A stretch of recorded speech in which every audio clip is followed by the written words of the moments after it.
Каква първоначална обезценка да очакваш, когато купуваш употребяван автомобил?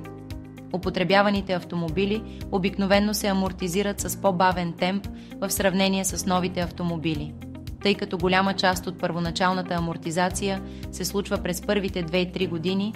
С покупката на употребяван автомобил избягваш този рязък спад в стойността. Обикновено такъв автомобил може да загуби около 10-15% от стойността си годишно.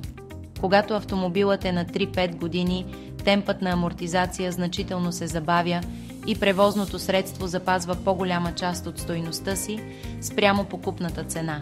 Например, автомобил, който е на 5 години, може да е амортизиран с 50-60% от първоначалната си стойност, но обикновено ще запази стойността си по-добре от този момент нататък.